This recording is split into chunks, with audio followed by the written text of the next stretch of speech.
And we're live. All right. That's it? It's done? Fantastic. Let's see if Hananya's page. Let's check it. Opa. Hello, You gonna- everyone.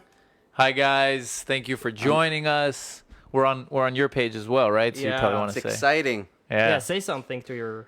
Hello, follower. everyone. This is Tel Aviv City. This is I'm with Tel Avivian people, and really, they are really two nice Jewish boys. They gave me a glass of water, so thanks for hosting me. And wow, I wish they could see the view. I mean, the view from here is It's nice, yeah, you right? like it? yeah. Tel Aviv City. We had a guest once who said that there's always the dilemma to live like in the center of the city and then have no view, no. or live a little bit outside and then you can see. Here you the have entire better skyline. oxygen, Yeah. The capital of innovation. So I'm sure they're up to something. So, guys, we're gonna start in 1 second. I just want to see if Oh, you don't see it Check- on my page? just check your page. Let's see. I'm sure It it's should there. work. I think it's my phone. giving Getting all trouble. of the technical issues out of the way, Oh, guys, so bear with We're us. live. We're live. It's okay. Good. We are live. Cool. So we're going I'm to do really excited. Okay, I'm the guest. You you're do the it. guest today, and here we go, guys. Ready? And go. I'm Eitan Weinstein. And I'm Naor Menninger, and you're listening to Two Nice Jewish Boys.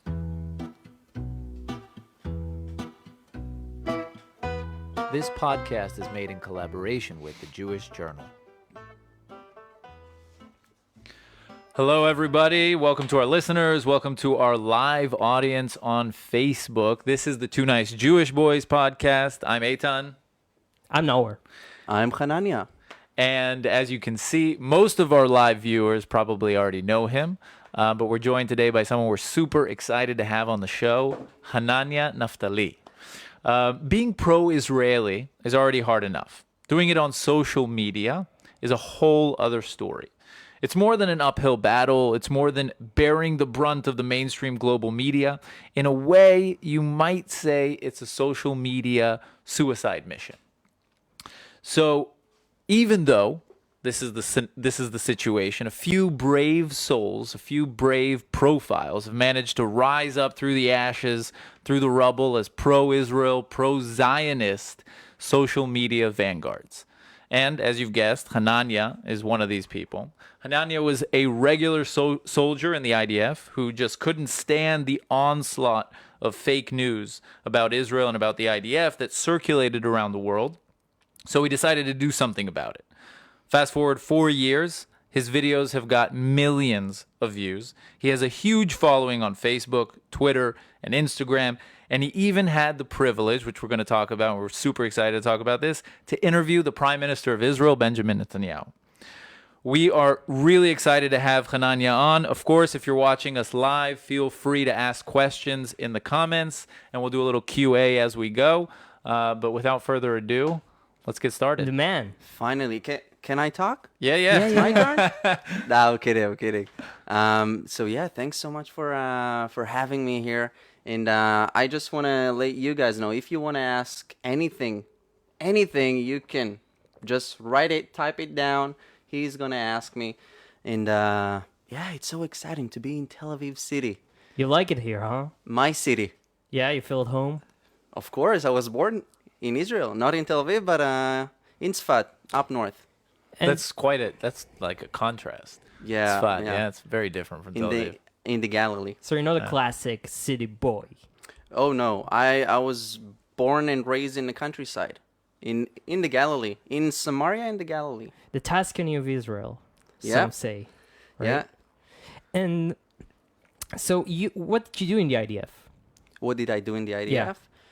Well, at first I wanted to be in a special commando unit. Us Israelis, when we're before we turn 18, obviously when we turn 18, most of us join the army. It's compulsory, and I wanted to get into a special unit, and ended up in I loved it. Armored Corps. I was a tanker. Is that a word? I served in a tank unit. I was the ammunition loader. It's one of the toughest jobs, right? You gotta Yeah. carry. I guess I used to be heavy. I don't know. So yeah, it was really exciting, and I was able to literally protect the land of Israel during protective edge operation in 2014. And afterwards, I became a combat medic and treated Palestinians, Syrians. So I really had the opportunity to do pretty much everything that I wanted. Did you serve like in the territories, Gaza, everywhere, or were you located in one Yep, place? yep, yep, Everywhere. yep, everywhere. And what was your experience? I mean, in the army, you say, as we mentioned, you kind of obviously saw the news going on around the world and all the criticism of Israel, the anti-Israel news. What was your experience on the ground? Well, I have to say that before advocating for Israel, I wasn't used to, the camera talking. I used to be very shy introvert, could you tell this? Anyways, You're and so used to talk to the camera, you just they, can't they're here ignore with us. it. They're here with us. And, It's amazing. Yeah. No, you're a natural. We're still getting used to this. We haven't quite realized that. they're my family. Honestly, they're my family. But to your question, I started to advocate for Israel because I saw all the lies that were spread on social media and the news. I don't want to badmouth, but particularly CNN inspired me to start and advocate for Israel. And I've said, okay, I've Yeah. had it. I'm going to start and just talk, just share the truth. Was it during Protective Edge? Was that? Was that during Operation Protective Yep, Edge? yep. That's because I was in the Gaza Strip. I saw what we were doing. Boots on the ground. Yep, exactly. I knew what they commanded us, and yet What did what they I saw, what was the contrast between, like, if you can tell? complete lies. They How? they said, For example? for example, they would blame us for breaking the ceasefire because we had several ceasefires. We actually did our best to save Gazan lives. What kind of an army puts it as a top priority to to not? Not the U.S. Army, that's for sure. Well, I don't know. I don't know what about that. I'm talking about Israel, and I think that it's something very very unique because the Israeli Air Force would actually or not. I don't know if it's the Air Force, but we would give Warning. yeah, warnings. Pamphlets. Exactly. No, not only the pamphlets. They would like drop a warning bomb that only does noise. It sounds funny as a warning bomb. Yeah. But it actually is. It's basically like a little firecracker. Yeah, on the Exactly. rooftop, right? Exactly. What was the goal of doing that? Warning people, leave. We're gonna, we're about to target This Hamas building. targets. Exactly. And then they had like time to flee. and people would ask, okay, why do you warn civilians? Well, the answer is because Hamas is using civilian buildings still this day. They are using hospitals, they're using schools, even mosques. They have no respect to their own religion. It drives me crazy. And then when we're attacking, not really attacking, but when we're confronting radical Islam, they're saying, hey, this is our religion. Don't talk bad about our religion. Well, I have to make a point. As a person, I don't have a problem with Islam. I have a problem with radicalism. Radical Islam, the fact that they have no respect to a mosque and they use it as Military base. exactly, a military base. Yeah. Thank you. So this is a shame. This is a shame, and yeah, so So okay, so this was what happened in reality, and then what CNN would say. well, they would say the complete opposite, the IDF targets schools. Innocent Innocent children. people are killed. Well, first of all, it is a fact that people were killed. But I think that the question is why? Why they were killed? And if we ask even a more deeper question, why did the IDF had to defend its borders? And we've seen it last week when an IDF soldier was injured by violent rioters. We're not dealing with peacemakers. We're dealing with Brutal I'm enemy. sorry to say this, but we're dealing with monsters. Why do you think it is though? Because it's like to me, it seems baffling because like it's so obvious, and we were just talking about this I think recently on a different episode. How obvious it is that what's the right side of history when you look at Hamas and even the PA, which is like the more moderate side of the Palestine. Like what's going on there is just it's one of the worst places you could imagine to live. There's no freedom. So why do you think CNN is trying to kind of report positively on these types of places? Well, this is a question I've been asking myself as well, because Israel is one of the smallest countries in the world, yet people treat us like we're the biggest problem in the universe. And let me tell you this, I don't hate Palestinians, and I don't think that most Israelis do. Do you think I- most Palestinians hate Israelis? That's an interesting question, because I've been getting on social media a lot of messages from Palestinians telling me that, hey, I support you.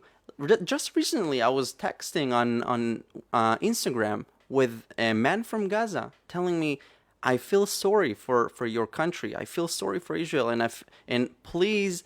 Now he's buried in the backyard somewhere. No. He well, as you might have guessed, they always ask to keep it, Yeah.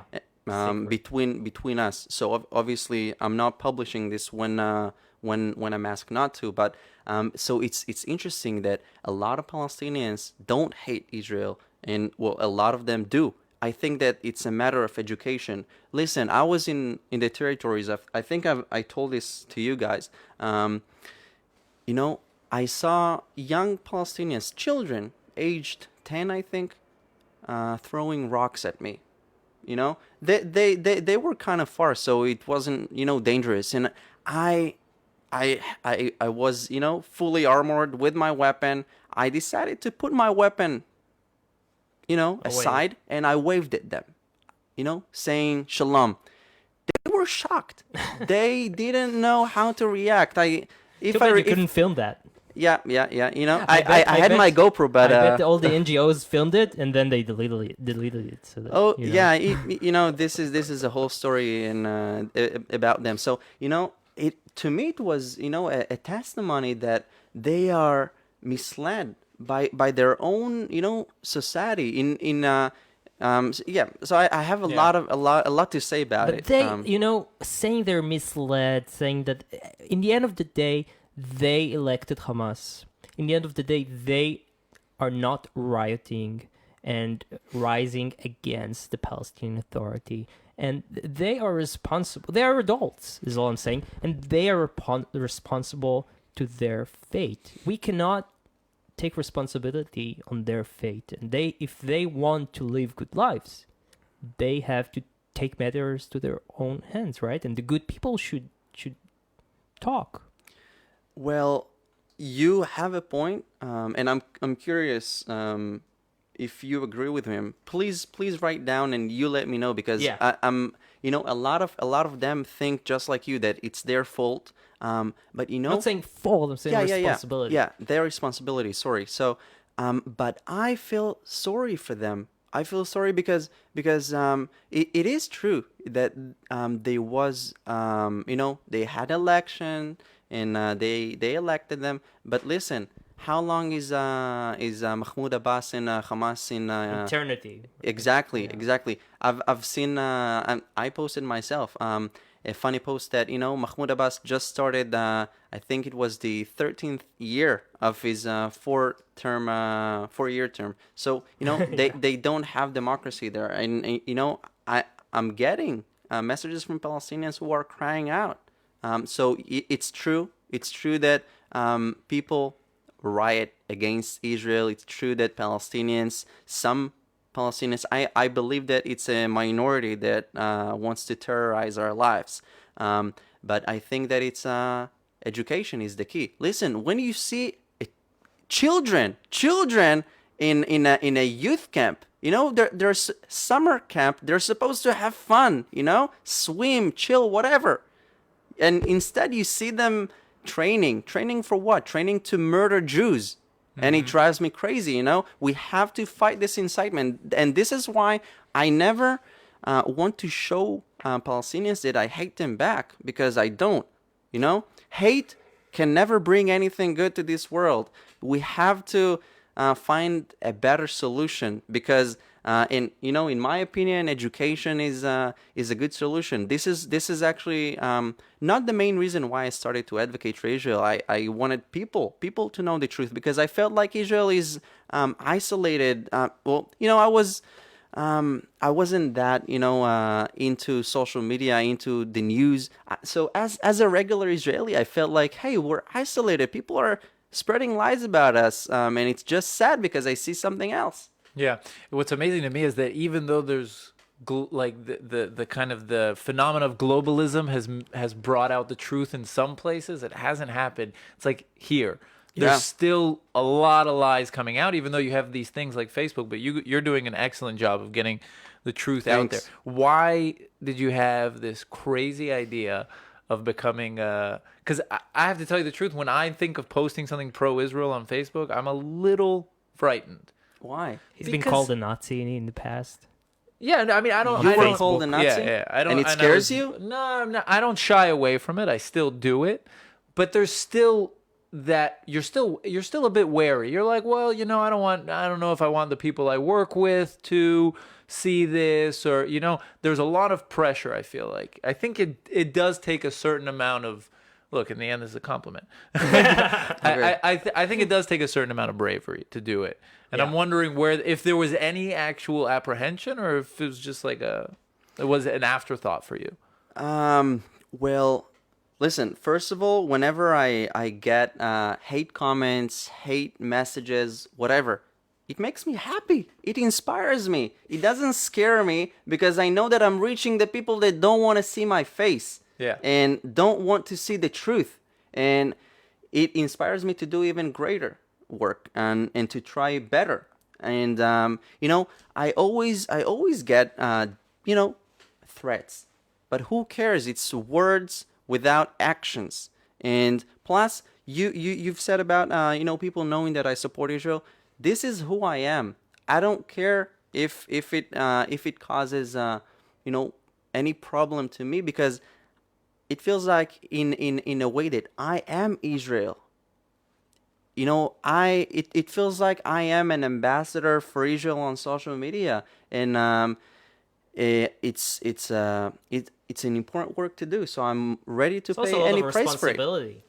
Yeah, it is. It is. On your It shoulders. takes a lot of learning and time to know facts. And in the end, I think that information is strength. Did you ever delete a video?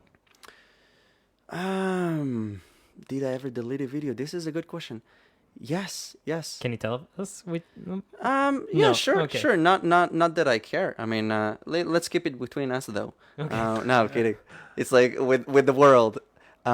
Yeah, I filmed a video where I, with my GoPro, where I treated injured Syrians, and at that time it was sensitive, and I was asked. What were the to- circumstances for people who don't know? Yeah. Why Situation. did you do that? Yeah. Yeah. And, I filmed us, not anything like showing sensitive stuff, but just to show the world that, hey, we care for our neighbors, we care for the Syrian people. And I've had amazing experiences with them when a Syrian woman that barely knew how to talk, obviously I don't really know Arabic, but she said in Hebrew, Toda Rabba. I Thank you just very have to much. give the background, because Sure, people who don't sure. know, there Do was a it. civil war, still is in Syria, and many people, innocent people, were injured. Millions had to leave their homes, and some of them just rushed to the Israeli border, helpless, and some of them injured. And Israel silently, under the radar, basically, and until today, they never officially published the numbers and stuff like that. It's still, and the IDF basically treated people. Yep. Hundreds, maybe thousands Yeah. of people. They've basically popped up impromptu hospitals on the border, and they treat these Syrian refugees, who a lot of them, I understood, cross the border thinking they're going to be like arrested, or because they've been so indoctrinated, they believe that what's awaiting them across the border is They this had no horror. idea. Yeah. They had no idea. So you shot it and then you had to take it down because like you broke censorship or something. No, not necessarily. Simply because it was sensitive. It was sensitive to talk about it. And I'm not sorry for publishing this because I will do anything for Israel and for the sake of the truth. So this is why I did it. Did you ever make a mistake or like something you felt sorry for, or In a video? yeah, or like in social media offended someone who then you No, realized no. I don't care if the truth offends people. Let it offend them. If people don't like the truth about Israel, it's very hard to convince people's minds. But I think that this is why it has to be done in a sharp way. Just share the truth, not don't talk too much around it, and that's how I do it. That's yeah, I think that it draws people's attention because obviously not many people have a lot of time, so they can hear the truth, you know and well, actually I have a interesting stories where when for example, obviously you said people hate it and people love it. For example, I received a message from an Egyptian student. Don't remember exactly when it was. He was telling me, Hananya, I wanted to enter Israel via Jordan and stab Jews. This is how I grew up. I grew up to hate the Jews. I bumped onto one of your videos.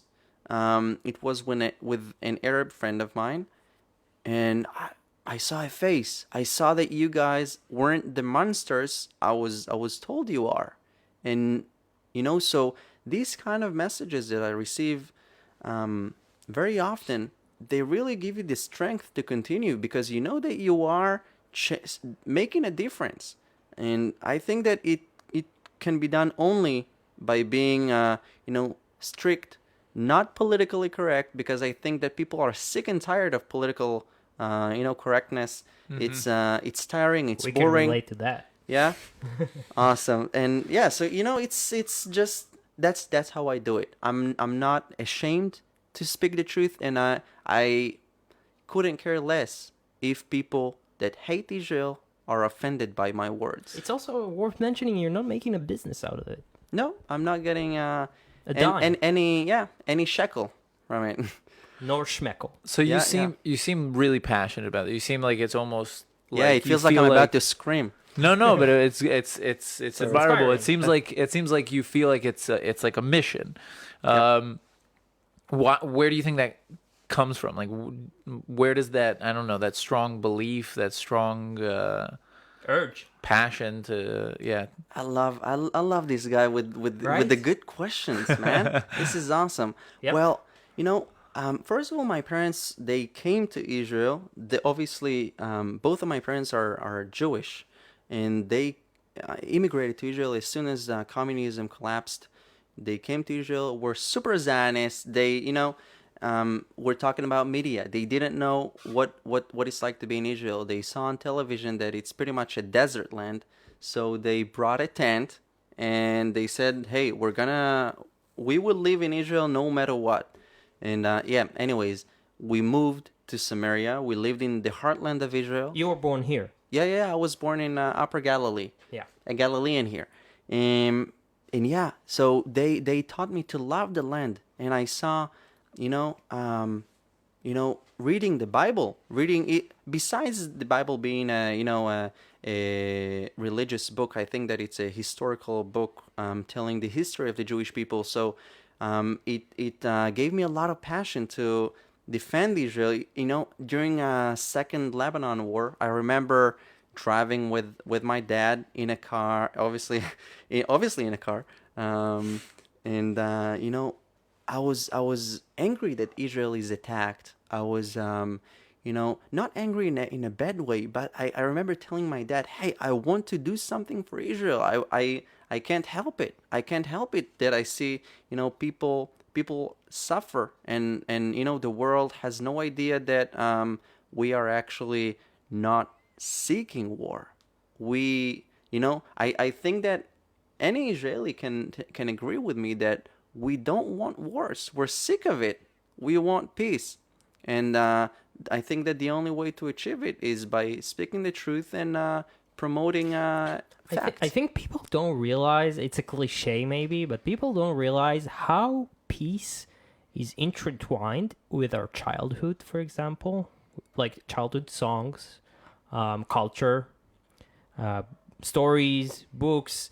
Like, it's hard to explain how deeply rooted peace is in our culture and religion and upbringing, right? It's so hard, and people won't get it. How can you explain the amount of songs about peace which we sang in the kindergarten? How can you explain that? And about living with the Palestinians side by side. It's something that, it's hard to, yeah. Hey, Yeah. what do you see an Israeli? What do you say? How do you greet them? Shalom, peace. That's also in Arabic. Yeah, yeah, but it's something that we educate, just like you said, we educate generations upon generations to seek peace, and this is why I have a lot of criticism on the Palestinian education system, that they give children textbooks with without the map of Israel on the globus map, and they teach them to free Palestine from the river to the sea. And if we ask ourselves, what does that mean, to free Palestine from the river to the sea? That's from the Jordan River till the Mediterranean Sea. And well, what's going to happen to the Jews? And obviously, with what they're saying unashamedly, we can have a good guess. So you cannot relate to the Palestinians in that sense, because there's the famous saying by Ehud Barak. He said once, "If I were Palestinians, I was a shaheed. I'd be a martyr. I'd be a martyr." Well, Can you relate to that in any way with their aspirations listen, or understand? At there's least a the huge rationality? difference.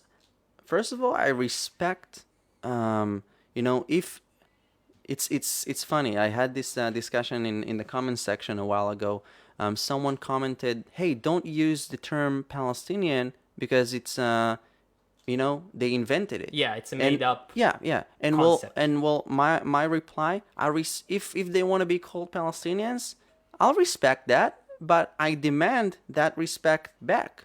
And so no, I don't relate to the sentence that he said, because in my opinion, obviously the term Palestinian is an invention, and they are Arabs from the So you don't surrounding respect countries. them being called. You just said No, I respect that, but I you know. don't agree to that. Yeah, no. If they want to be called Palestinians, I can respect it. But I know, as for myself, that they are Arabs, but they just want to be called Palestinians. Uh-huh. So but it's long story short, it's a very, very complicated Yes. conflict that so many countries are trying to solve it. And you cannot But- understand it. Sorry. Yeah, I'm saying with the complexity, I think it's clear, like as we said, what's going on here and which side promotes freedom and democracy and which side kind of doesn't.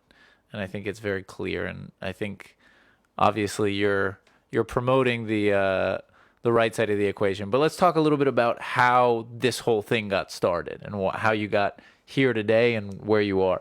When did things start picking up, kind of well, around the whole social media thing? right after Protective Edge operation, I made a video where I said, let it be simple. I'll just say, hey, I'm that Israeli. This is what happened. This is what I saw. This is my personal experience.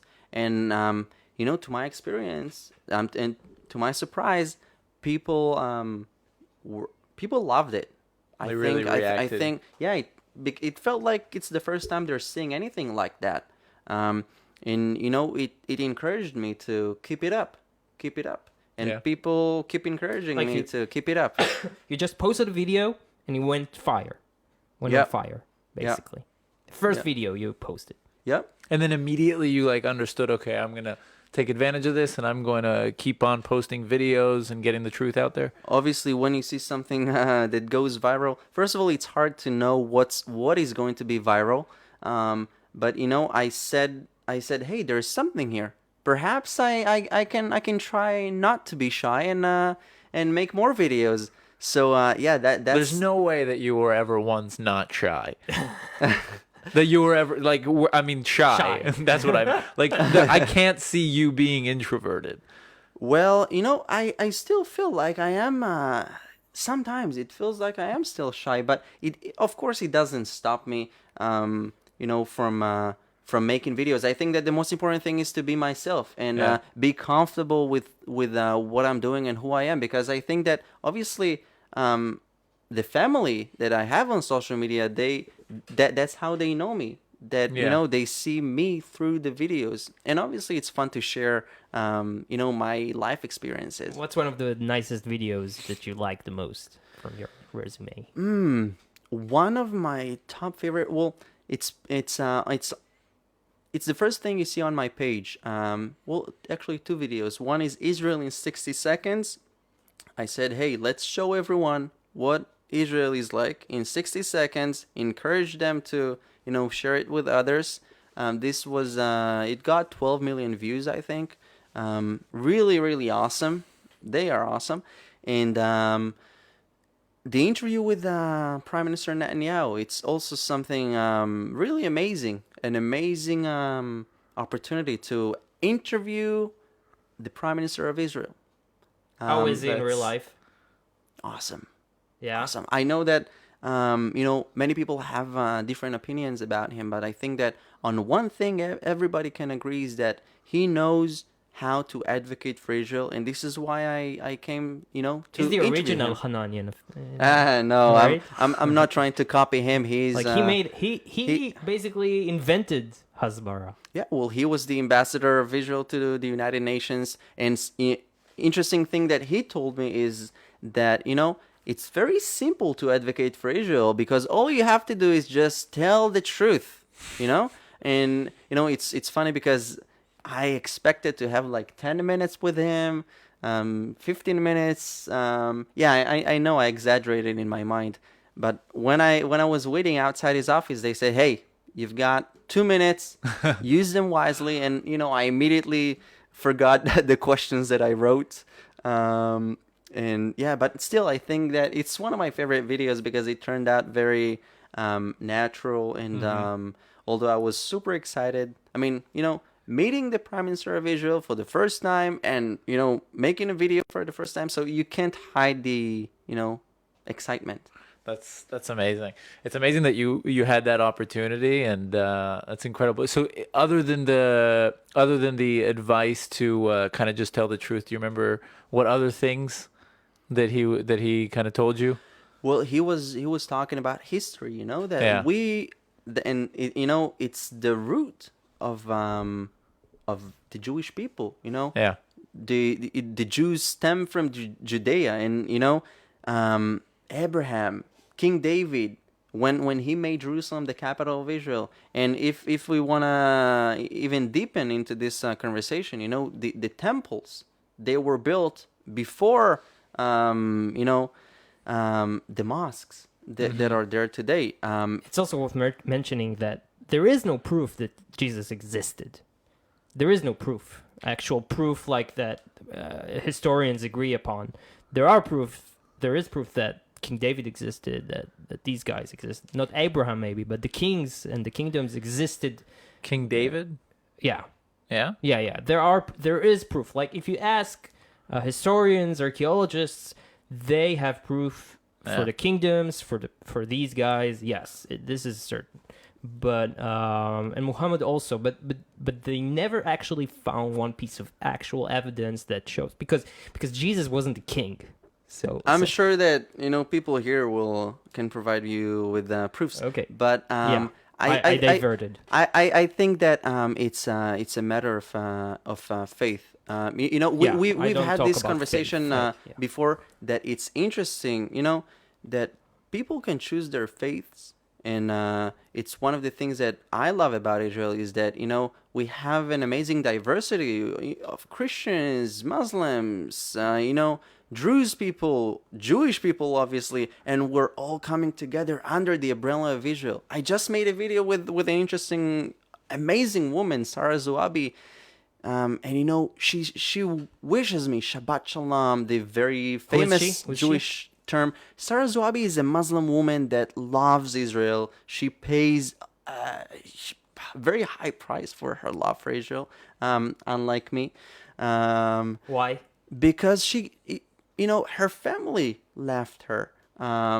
Who else? I mean, she is very inspirational as a person, because she doesn't care what is going to happen to her. She told me in the video, I'm going to stand up for Israel. I'm going to share the truth until death. Nothing can stop me, only death. When you hear this kind of statement from a Muslim woman living in Israel, acknowledging that Israel is a diverse country that gives her all the rights that that are existing in Israel, it's an amazing thing. And Yeah, it's important to mention that a lot of Arab Israelis we've had on the show, quite a few of them, but both Christians and Muslims, they have to give up a lot to express any kind of pro-Zionist or pro-Israel sentiment.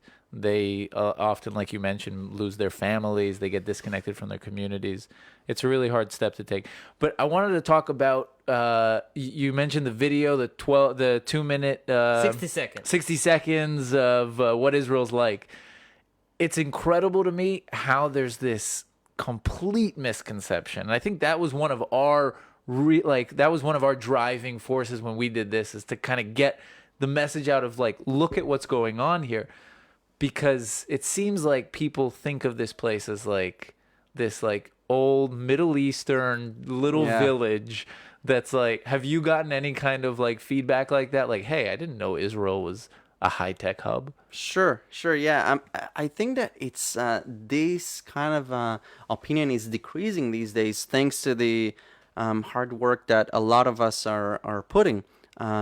But just like I said, my parents, they thought that they're coming to a desert land, to nothing. They packed a tent, and there's a huge misconception. A lot of people, they don't know what to expect when coming to Israel, and they are surprised for good. I hope when seeing Tel Aviv. Just look at the view. I mean. They can see it. Yeah. Oh, I'm sorry for you, because it's incredible and it's nighttime here. Yeah. So it's the land of Israel is incredible. You can see snow up in Mount Hermon. You can see the desert. You can see innovation. We're here in Tel Aviv. I like to say that it's the capital of innovation. And obviously, 40 minutes from here, Jerusalem, the capital of Israel, the capital. Some people say the capital of the world. And we had Yariv Bash. no, He's the I think he's the head of Space He IL. was. He was the space. Anyway, Sweet. Israel is now putting I didn't even know this, is going to be the third country to put a spaceship on the Spacecraft. moon. Yeah. That's like their that's goal. incredible. Yeah, Space It's IL. incredible the things that are happening here. It's really, Yeah. it They're really actually is. launching next week. Yeah, that's And insane. they're going Yep, to I've next seen on Thursday. Twitter. Next Thursday, they're going to launch the Yeah. actual thing to the moon. So And I mean, it's so true what you're Israel saying. is a blessing to the Yeah. world. And to think that we're one of the smallest countries in the world, so it's just mind blowing. So people send links. Like someone sent a link about it's called the historical evidence that Jesus Christ lived and died. So I'll read it, guys. I promise. And people, guys, this is your chance to ask actual, because people just say we love you, Hananya. Oh, they're commenting. yeah, That's they're awesome. like we love you, we love you, we love you. I put And- my phone back, but yeah, he's reading all the messages, all the comments, and If you have actual questions, keep it short. Questions But- to Hananya. I have a message I'm for gonna them turn as mine well. on Go too, right so I ahead. can. Obviously it's a podcast. It feels weird to wear this. Looks good on you though. Yeah. Yeah. Thanks. Yeah. Thanks. It's amazing that people that love Israel. It always mind blowing to think that people, most of them don't live in Israel. They're far, far away from Israel, from the United States, Europe. But the passion. Yeah. They are the ones that are making the difference. They are changing the world. And you guys are the ambassadors of Israel wherever you are. It's obviously I love Israel. Obviously I stand up for Israel because I live here. Yeah, it's true that the facts that I'm sharing, it's obviously facts. I love to share the truth about Israel. I'm Zionist, but it's mind blowing to see that you guys share the truth about Israel. You guys join conversations. You guys are so passionate about Israel, and it's the people that love Israel outside of Israel that inspires me to keep sharing the truth about Israel every single day. Because think about it. You wake up in the morning, you drink coffee, and they are praying for Israel. They are sharing the truth about Israel. They are, it's just mind blowing. I know you're atheist, so I don't know about him praying for Israel. I am. He is. Yeah. Well, Are you religious? I'm not religious, but He still figures it. Trying to I'm, figure it about out. I'm of the Try opinion. to convince him. Yeah, I'm of the opinion that we don't know, but I still think that it's incredible. I really admire the Christian community in the United States. I think it's incredible that the people that are always kind of presented as like the most primitive and like they don't know what they're talking about, they still believe in religion. It's like those people, it's so clear to them when they look at one of the toughest, easiest, but like in the media it's represented as the toughest situations in the world. To me it seems the clearest. And they're the ones that see it, black and white. Okay, we have some questions. So, Okay. Hananya, what do you think about, this is from Terry Rinaldi. What do you think about Rashida Tlaib and Ilan Omar? They are. Wait, I am very frustrated about this. They don't belong in our Congress, he says. Same. I think that they are a disgrace to the American public, and I think that they shouldn't represent the American people, because instead of fighting for American interests and American values, they fight them. They don't, it frustrates me. But let me challenge you about that, because Go ahead. the Congress represents the American people. Yep. And they do represent, I guess, a big chunk of American society. You know what I'm saying? So if the Congress' role is to represent society, and they do it properly, then the problem is with the certain parts of society whom they represent. Now you know what here- I'm saying? now So why here's- hiding the truth? Now here is a deeper question: would you want an anti-Semite to be in Congress to represent you? Because We have him those here in the those Knesset. those who are that's a good point. That's a good point. Unfortunately. And But, obviously, I feel ashamed that they're there. But still, you have a good Let point. me answer It's yeah. your Go ahead. question. If there are anti-Semitic parts in America, and I think there are, and pro-Muslim, anti-Israeli parts, I think they should be represented. I think it's important because otherwise you would be blind to the fact that parts of your society is going in that direction. And you know what I'm saying? So now by them saying what they think, it actually might prevent a catastrophe like you see in Europe where politics No, I think is that's going... that's the benefit of that, and that's why I I love American values and the American democratic system. I think Well, that, you're American. yeah. But I moved to Israel, but I still really believe in the American way because I think that's the advantage of having free speech and democracy is that all this bad stuff comes to the surface instead of like being, and then you get to fight it. But I agree with you. It is a shame that they're in the Congress.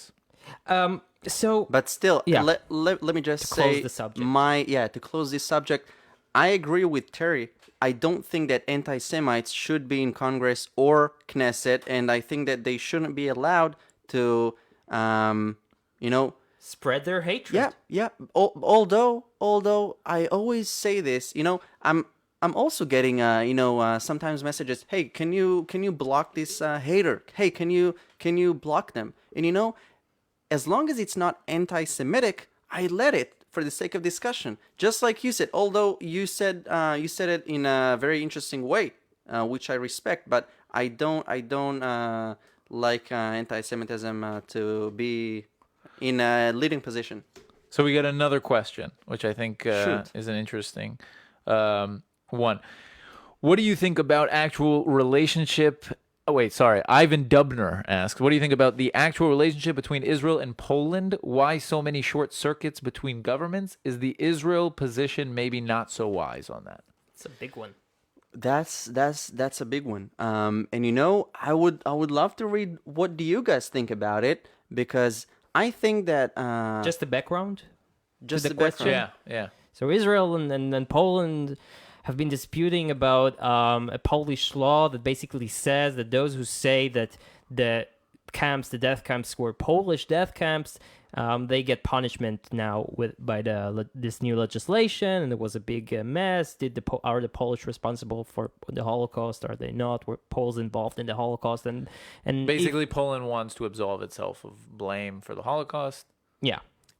Now you can answer the question. Me and you had an interesting discussion Right. on this, and my opinion is that first of all, I'm not saying that they were Polish death camps or whatever. They were Nazi death camps on the soil of Poland, because Poland was a land that Annexed. yeah, exactly, annexed. And it's true that Polish people saved the lives of Jewish people, and it is true that Polish people, in the opposite way, were helping the Nazis to murder Jews. So and it's a historical fact. So I don't think that there is shouldn't be any discussion here, because those are facts. And this is my answer. And the biggest Very fact simple. is that Germans are responsible for the Holocaust. Nazi Germans. Yes.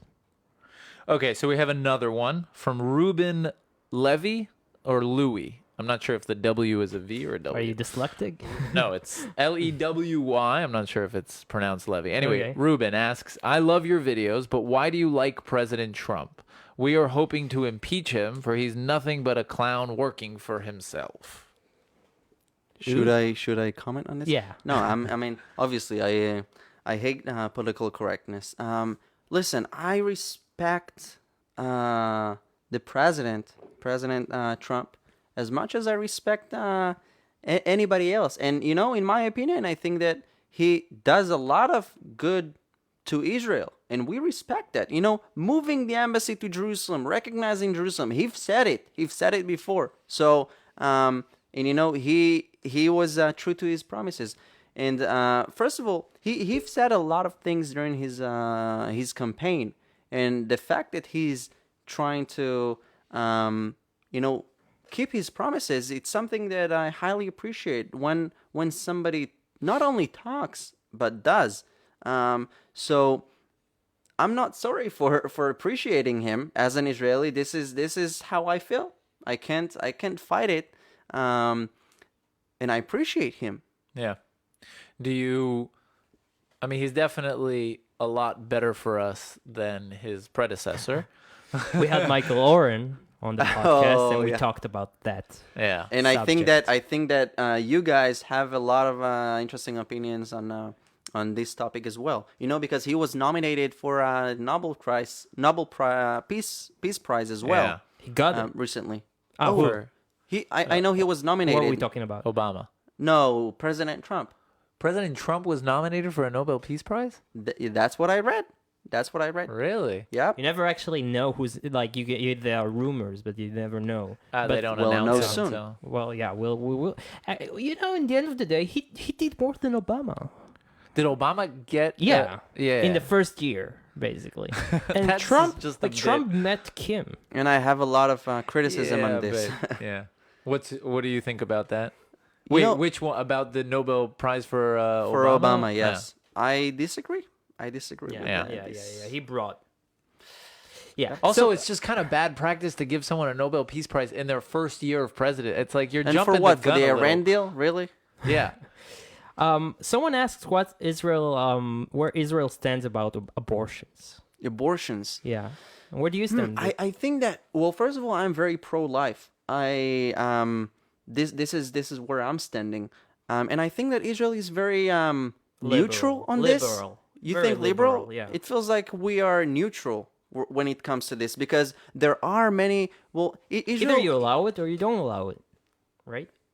Well, Israel lets organizations to come into this vacuum that between government and the actual thing, and I know, and I'm seeing a lot of organizations that are telling women, "Hey, you're pregnant. Maybe you don't want the baby. Let us help you. Let us help you. Don't abort." And on the other hand, you have organizations that help to abort. So I think that you could say liberal. Yeah, people can have their choice. But I am pro-life. This is my opinion. But in Israel, you can have abortions. Yeah. As of now. And people say that, yes, many people write us that Mr. Trump was nominated. Actually, yeah. Thanks for backing me up. Yeah. Wait, you for- guys always have my back.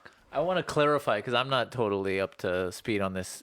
In Israel, you can have an abortion. I think a lot of the debate in the States is also about when and how late you can have Here third you- trimester abortion. Yeah. I mean, yeah. Really? Yeah. If you want, you can. You Yep. can. Yeah. So okay, I think people are mainly saying how much they love Their you and they opinions. support you and stuff like that. It's so I think incredible. before we end this live, it's worth mentioning that you did, although you don't. That was quick. I told Just you. like you said. It goes by quick. Yeah. You can come again if you want. Yeah. I mean, I was like, I'm not sure I can talk for 40 minutes, but well, I'm talkative. Who knows? Usually your videos are yeah, very short. 1 minute. Just share the truth and pretty Yeah. much shut up. I just want to say you did you don't monetize your work, but you did get something out of it, right? What do you found mean? you found love. Yeah. Actually, Tell us about that. well, it's usually I don't. Yeah. You put me on a spot. You put me on a Ambushed spot. you. Yeah, no, it's fine. Actually, I do have a girlfriend. Oh, sorry, girls and boys.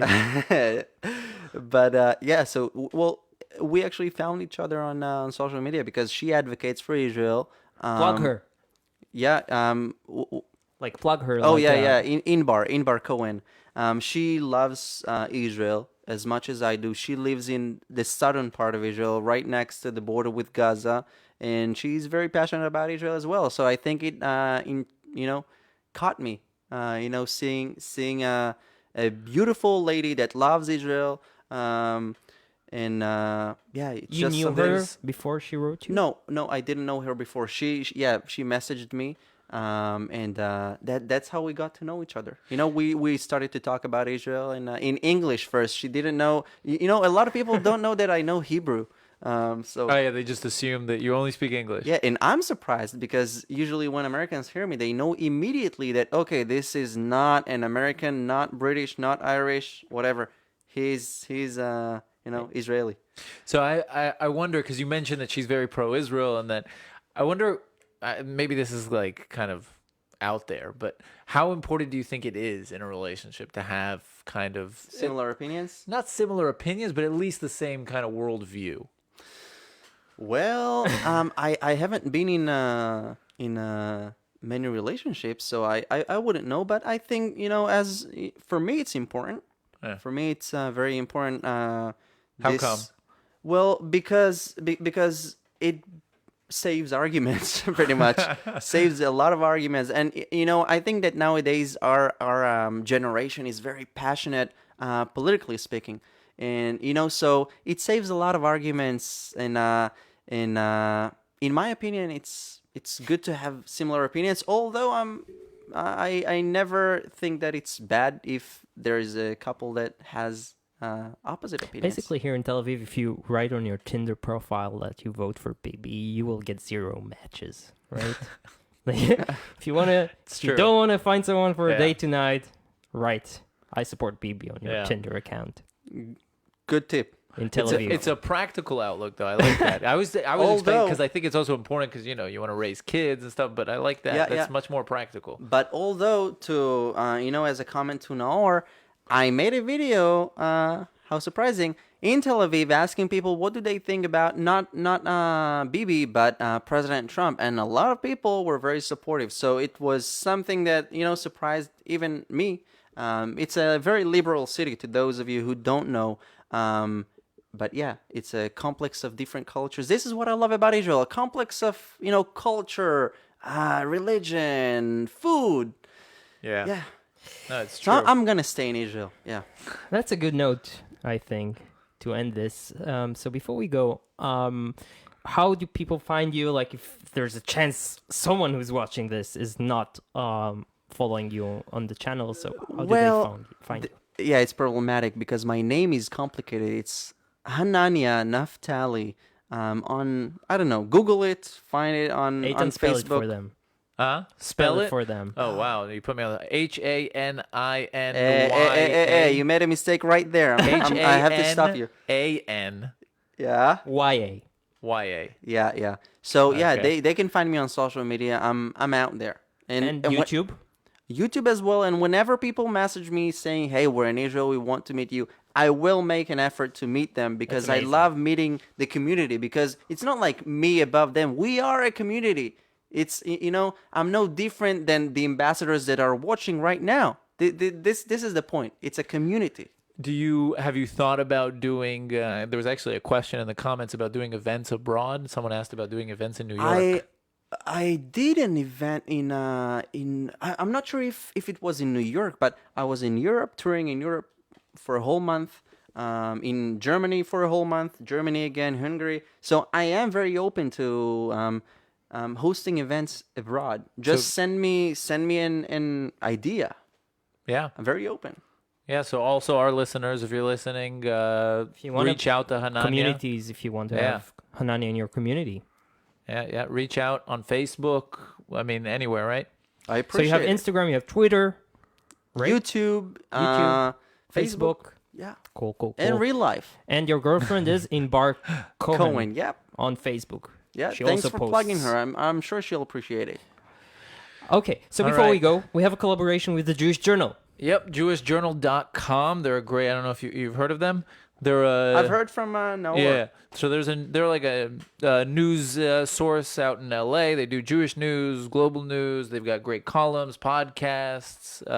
Check them out. Yeah, JewishJournal.com. And we accept donations, guys. We do it on our free time. So if you like what we do, go to twinjb.com/donate and help us out. And this is a podcast, so you're invited to listen. It's the Two Nice Jewish Boys podcast. So if you guys want to listen, just search on any Any podcast app, Apple. Hanani, I was thinking Israel in 2018 actually had 4 million tourists. Right. And it's an all-time record. So I wonder how much of that is thanks to you, right? Who Don't- knows? who knows? Who knows? Let's make it to 5 this year. Okay, that's a good goal. So thank you so much. Like you Thanks for you having me. inspire us. Thanks for having me. You're the greatest. You are really nice. Okay, bye guys. Bye, guys. Bye. Wait, Thank I you. need to turn off live. Bye, live listeners, watchers, viewers. Thanks for watching. Thanks, guys.